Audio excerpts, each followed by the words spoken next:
జిల్లాలో పండగ వాతావరణం నెలకొంది. ముఖ్యంగా కోనసీమను పొగమంచు కప్పేసింది. మరింత సమాచారం మా ప్రతినిధి రాజు అందిస్తారు.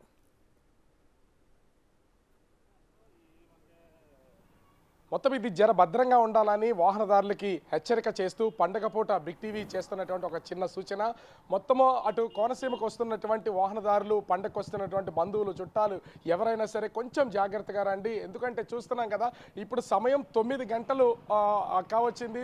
9 గంటల 1 నిమిషం అయింది. ఇంకా కూడా పొగమంచు మొత్తం కోనసీమ ప్రాంతాన్నే కమ్మేసిందనే చెప్పాలి. ఎందుకంటే ఒక పక్క అందరూ అనుకుంటారు ఇంతలా కనిపించట్లేదు అంటే ఎక్కడన్నా ఏదైనా చెత్త తగలబెడుతున్నారా, లేకపోతే ఏదైనా ప్రమాదం జరిగిందా, మరో పక్క చూస్తే ఈ భోగి మంటల వల్ల ఇంత పొగొచ్చింది అనుకుంటారు. కానీ ఈ మొత్తం అంతా కూడా ప్రకృతి సౌందర్యం కనిపించేంతగా మొత్తం అంతా పొగమంచు కమ్మేసినటువంటి పరిస్థితి అయితే చూడొచ్చు.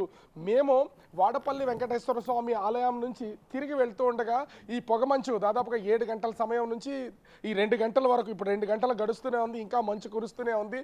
దాదాపుగా చూస్తే మరొక 2-3 గంటలు కూడా సూర్యుడు బయటకు వచ్చినా ఈ మంచు వెళ్ళే అంటే పోయేలాగా కనిపించట్లేదు. దీంతో వాహనదారులు తీవ్ర ఇబ్బందులు ఎదుర్కొంటున్నటువంటి పరిస్థితి కనిపిస్తుంది. మనం చూస్తున్నాంగా అటు వాడపల్లి వెంకటేశ్వర స్వామి ఆలయానికి వెళ్తున్నటువంటి వాళ్ళు, దర్శనం చేసుకుని తిరిగి వస్తున్నటువంటి భక్తులకు సంబంధించినటువంటి వాహనాలు మంచులో రోడ్డు కనిపించకపోవడంతో ఎదురెదురుగా ఒక్కొక్కటి ఢీకొన్నటువంటి పరిస్థితి అయితే ఉంది. స్వల్ప గాయాలయ్యాయి. కానీ వేగంగా కనుక వచ్చి ఉంటే ప్రమాదాలు ఎంత తీవ్రంగా ఉంటాయి దీన్ని చెప్పే ప్రయత్నమే చేస్తున్నాం.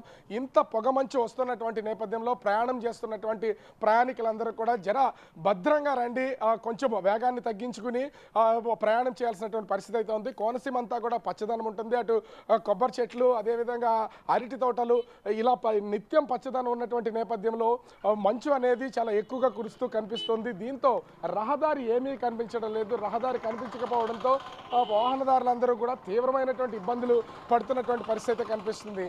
మంచు కూడా వర్షం కురుస్తున్నట్లుగా ఉన్నటువంటి పరిస్థితి అయితే ఉంది. కనిపిస్తున్నటువంటి ఫ్యామిలీ కూడా వాళ్ళు ప్రయాణిస్తున్నటువంటి కారులో వెంకటేశ్వర స్వామి దర్శనానికి వచ్చి భోగి రోజున దర్శనం చేసుకుని తిరిగి వెళ్తూ ఉండగా ఈ ప్రమాదం జరిగినట్లుగా తెలుస్తుంది.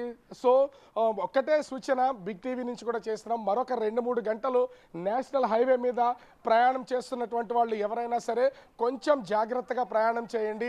పక్కన మంచు కురుస్తున్న దానికి ఆహ్లాదంగా ఉన్న ఆనందిస్తూ ప్రయాణం చేస్తున్నా కూడా ప్రమాదాలు పొంచి ఉంటాయి. పండగ పూట ఎలాంటి ప్రమాదాలు జరగకుండా ఉండాలంటే కొంచెం జాగ్రత్తగా ఈ మంచులో ప్రయాణం చేయాలని బిగ్ టీవీ నుంచి సూచిస్తున్నాం. అదేవిధంగా పండుగని గ్రాండ్గా సెలబ్రేట్ చేసుకోవాలని కోరుకుంటున్నాం. Thank you Raju.